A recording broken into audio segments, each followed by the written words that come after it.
So we're talking about Air Transat, and we're talking about Air Transat in the Toronto market. You're coming back with some capacity. Today you're launching South America, 3 destinations along with Istanbul. Tell me about the strategic plan to move back that aggressively into this market.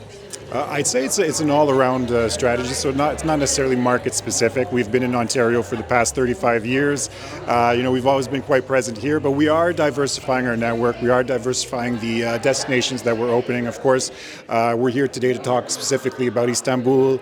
We have Medellin, we have Georgetown, Guyana, and we're also adding Rio in February, right? So I think it's a testament to a bit of a shift in our strategy, if we'd like, but just making sure that we're responding to new destinations. So there's demand obviously for these new destinations that are not necessarily the typical ones from our Transat catalog, but also just looking at the communities, the diasporas that we have here in Ontario, and make sure that we can tailor to these specific segments as well.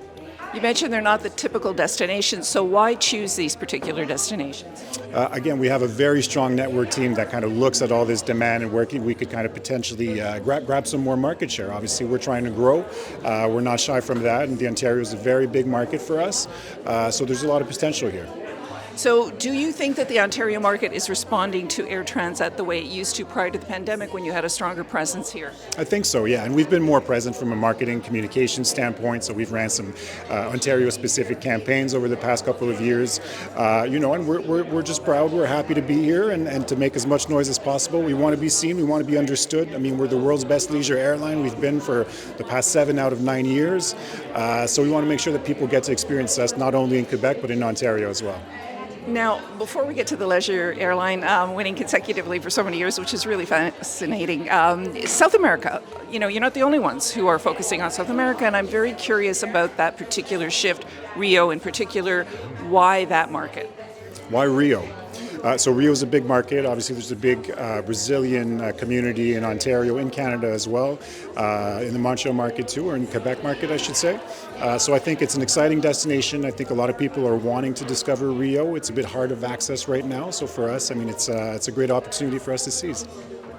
Onboard product, you've got a lot of competition. Yes. A lot of competition, and certainly people are looking to excel in that area, but you keep winning the best leisure carrier.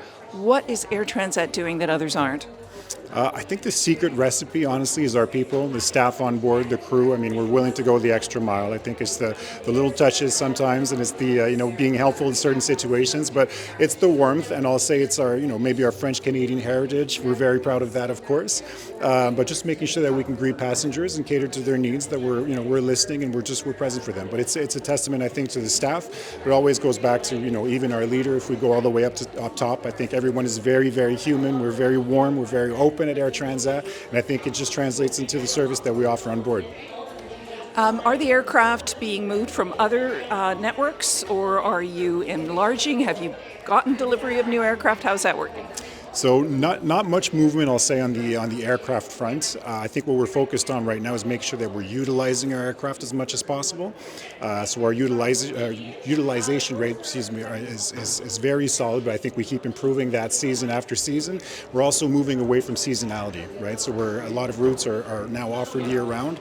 So we're making sure that our aircraft are up in the air and we're transporting people from point A to point B. One thing I want to ask you is about summer.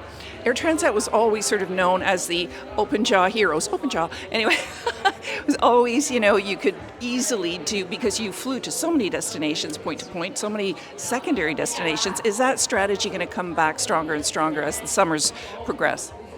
I think so. I mean, the network strategy really is really making sure that we're finding the right destinations for Canadians to fly to.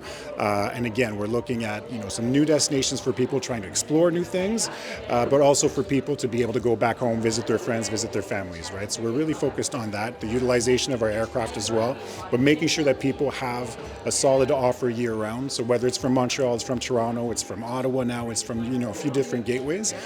So just making sure that we can offer more options for people during the year. I think that's the key right there. Thank you so much. Appreciate it. Congratulations. Thank you.